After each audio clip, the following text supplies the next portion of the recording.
Hello, പാർവതിയാണേ. എന്റെ ഒരു weekend ദിവസത്തെ ഒരു ഷോർട്സ് ഞാൻ അപ്ലോഡ് ചെയ്തിട്ടുണ്ടായിരുന്നു. അതിനുശേഷമുള്ള കുറച്ച് വിശേഷങ്ങളാണ്. ഇവിടെ വൈറ്റ് ഫ്രൈഡേ ആയിരുന്നു. വൈറ്റ് ഫ്രൈഡേക്ക് കുറെ ഓഫറുകളൊക്കെ ഉണ്ടായിരുന്നു. അങ്ങനെ വെൻഡോ മോളിൽ പോയി കുറച്ച് സാധനങ്ങളൊക്കെ പർച്ചേസ് ചെയ്യാന്ന് വിചാരിച്ചു. പോകുന്നതിന് മുന്നേ ഒരു മേക്കപ്പ് ഒക്കെ ആവാലോ. അങ്ങനെ മേക്കപ്പ് ചെയ്യാനിരുന്നു. മേക്കപ്പ് ചെയ്യാനിരിക്കുമ്പോൾ എനിക്ക് ആദ്യമായിട്ട് ഓർമ്മ വരുന്നത് എന്റെ രണ്ട് ഫ്രണ്ട്സിനെയാണ്, ലക്ഷ്മിയും ശ്രുതിയും. കാരണം ഇവര് രണ്ടുപേരുമാണ് എന്നെ മേക്കപ്പ് ചെയ്യാൻ ഏറ്റവും കൂടുതൽ ഹെൽപ്പ് ചെയ്തിട്ടുള്ളതും, മേക്കപ്പ് പ്രൊഡക്റ്റ് വാങ്ങിക്കാൻ എന്നെ ഹെൽപ്പ് ചെയ്തിട്ടുള്ളതും. എനിക്ക് ലക്ഷ്മിയാണ് ആദ്യമായിട്ട് നല്ലതുപോലെ മേക്കപ്പ് ചെയ്ത് തന്നിട്ടുള്ളത്. അങ്ങനെ ഖത്തറിൽ വന്നതിന് ശേഷം ഞാൻ അത്യാവശ്യം പ്രൊഡക്റ്റ് ഒക്കെ നോക്കി വാങ്ങിക്കാറുണ്ട്.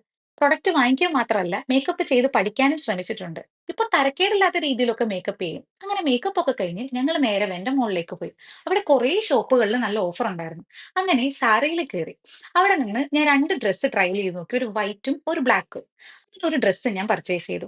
അതിനുശേഷം ബിർക്കിൻ സ്റ്റോക്കിൽ കയറി ഒരു ചെരുപ്പും വാങ്ങി. ഞാൻ എന്റെ ലൈഫിൽ ആദ്യമായിട്ടാണ് ബിർക്കിൻ സ്റ്റോക്കിന്റെ ഒരു ചെരുപ്പും സാരയിലെ ഒരു ഡ്രസ്സും വാങ്ങിക്കുന്നത്. ഇത് വാങ്ങി കഴിഞ്ഞപ്പോ എനിക്ക് ഭയങ്കര സന്തോഷം തോന്നി. കാരണം ഞാൻ എന്റെ ലൈഫില് ഇതൊക്കെ വാങ്ങിക്കുന്നോ, ഇത്തരം പ്രൊഡക്റ്റുകളൊക്കെ വാങ്ങി യൂസ് ചെയ്യുമെന്നോ ഞാൻ ഒരിക്കലും പ്രതീക്ഷിച്ചിട്ടില്ല. അപ്പൊ ഇത് വാങ്ങി കഴിഞ്ഞപ്പോ എനിക്കൊരു സന്തോഷം തോന്നി. അങ്ങനെ എന്റെ ചാനൽ ആദ്യമായിട്ട് കാണുന്നവരാണെങ്കിൽ ഒന്ന് സബ്സ്ക്രൈബ് ചെയ്യണേ. എന്തെങ്കിലും സജഷൻസ് ഉണ്ടെങ്കിൽ കമന്റ്